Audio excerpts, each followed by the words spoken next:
igual que yo, igual que yo, corazón de la tierra. Para hacer un relato de lo que significa la batalla de Suipacha de 7 de noviembre de 1810, que se realizó en esta región de los Chichas, antes de la fundación de la República, tanto de Bolivia como de la Argentina, es necesario primero hacer mención el contexto histórico en el que vivíamos en aquellos tiempos, especialmente los primeros, esos 15 años de lo que se denomina la Guerra de la Independencia. Por ejemplo, el hecho tan importante y significativo es la creación o fundación y funcionamiento de la Universidad San Francisco Javier de Chuquisaca, en el que participan muchos personajes de lo que hoy resultan ser los protomártires de la independencia de América. Se germina la idea de la independencia de América. Entonces, el primer momento que aparecen es el 25 de mayo de 1809, cuando los hermanos Sudáñez son los que se sublevan en Chuquisaca, porque no era aún todavía Sucre, sino Chuquisaca, y allí toda la población sale en defensa de ellos y tocan una campana en la plaza, la famosa campana de la libertad. Ese hecho marca el inicio prácticamente de la independencia de la América. Una vez ya que los diferentes estudiantes, llamemos, de la Universidad San Francisco Javier, que se van diseminando por toda la América, muchos van a Buenos Aires con esa idea de hacer la independencia. Y ellos reeditan el 25 de mayo de 1809 y lo hacen el 25 de mayo de 1810 y logran cambiar el gobierno y hacer la Junta Tuitiva, que está encabezado por un potosino, don Cornelio Saavedra. Entonces, ellos deciden mandar unos ejércitos para liberar y llegar hasta el Alto Perú, y en el Alto Perú, bueno, todos los pueblos tenían que liberarse. Y es así que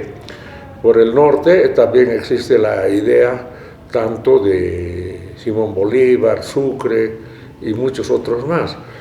En lo que es ahora la Argentina también formaba parte San Martín, al otro lado de la cordillera, en Chile, estaban O'Higgins y muchos otros patriotas más. Entonces, viene el primer ejército, lo llaman Ejército Auxiliar Argentino, porque en realidad sería el primer ejército patriota de las Provincias Unidas del Río de la Plata, que fue comandado por el político Castelli, José Manuel Castelli, que es prácticamente el hombre del ideal de la libertad. Y en el transcurso de la partida desde Buenos Aires hasta la llegada hasta Salta, van juntando muchos contingentes para poder llegar hasta Potosí y, bueno, llegar también hasta Chuquisaca y lograr la independencia. Pero cuando ingresan a Tupiza, encuentran una gran resistencia, porque aquí en Tupiza había una organización poderosa, porque estaban prácticamente comandados por Goyeneche y principalmente con Pedro Antonio de Olañeta, y también existía don Pío Tristán. Llegando a Tupiza, el ejército realista, sabedores que venía este ejército patriota de las Provincias Unidas del Río de la Plata, ellos hacen una retirada estratégica hasta Cotagaita.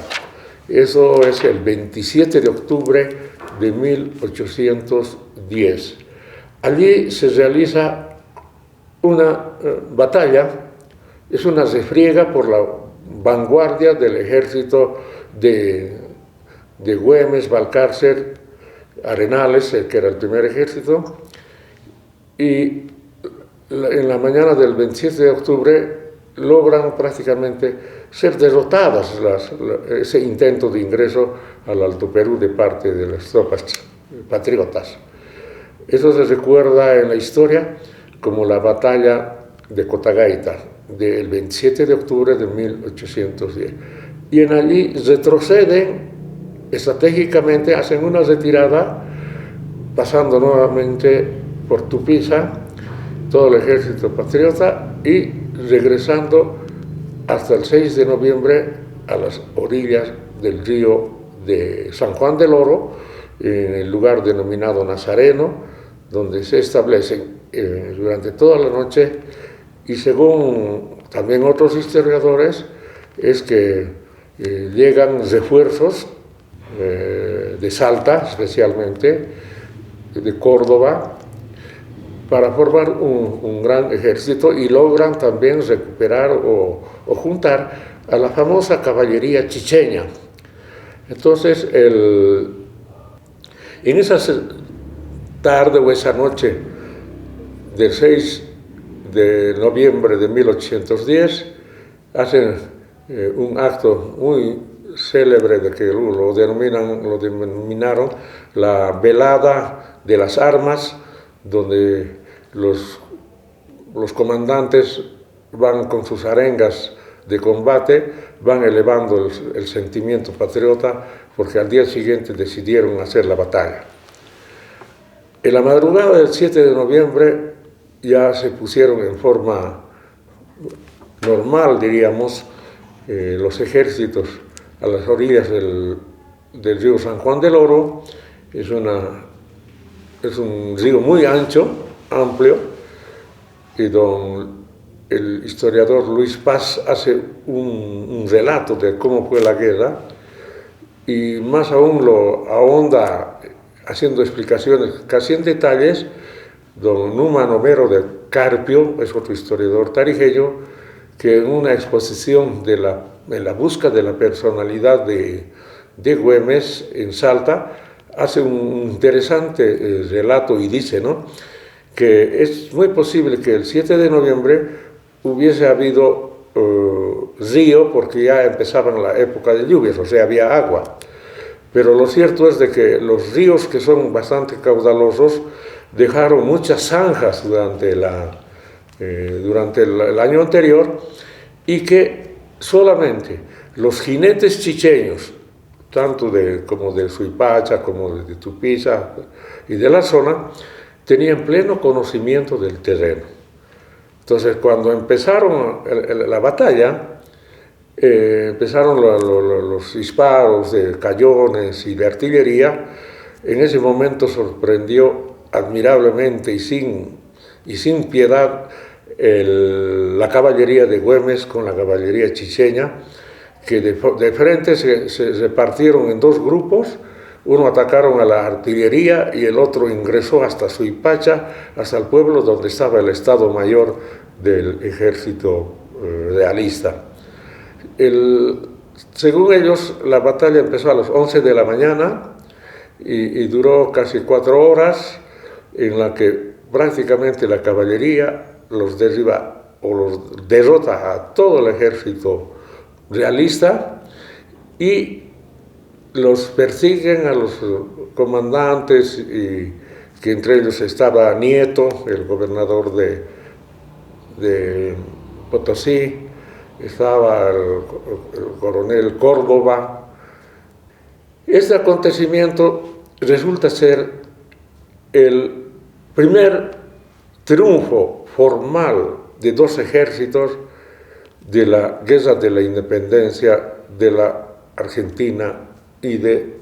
Bolivia. Todo este acontecimiento también hace de que la Argentina sienta mucho aprecio, mucho cariño a esta parte de la región por este triunfo, que ya prácticamente hicieron que ya el Alto Perú había llegado a la libertad. Pero desgraciadamente la la distancia, la poca planificación o tal vez los recursos, este ejército simplemente llegó hasta el Desaguadero. La intención también era llegar hasta el Cusco, pero son derrotados en Pico-el-Puyo, Ayohayo y también en el Desaguadero, y retornando el mismo ejército, sí, con glorias respectivas por Suipacha. Este hecho histórico también marca la hermandad boliviano-argentina, y que también, valga la redundancia de hablar de la historia, que mayor importancia le da la Argentina, que como un testigo más glorioso de lo que tenemos, son dos hechos muy trascendentales, que después de la batalla de Suipacha del 7 de noviembre, conocido el triunfo, en Tucumán el 18 de noviembre sacan una resolución de la patria reconociendo a esta batalla y decidiendo que el ejército argentino en el brazo derecho lleven un escudo con el nombre de la patria a los vencedores de Tupiza. Ese es el símbolo más grandioso que da en la historia y que hasta ahora se mantiene. Ese es un pequeño relato de lo que significa la batalla de Suipacha, que definió la independencia de América, porque si no hubiese sido ese triunfo, todas tal vez las aspiraciones y los anhelos que teníamos, o tenían también, tanto los patriotas del Río de la Plata como los patriotas del Alto Perú, se hubiesen visto truncados, porque el ejército que estaba compuesto, formado aquí en Tupiza como en Potosí, era el más poderoso y grandioso que hubo en esa época, contra un pequeño contingente o un poco número, que eran 800 los patriotas. Derribaron a un gran ejército, y eso fue la máxima gloria, y eso fue el principio de lo que es ahora toda América libre e independiente.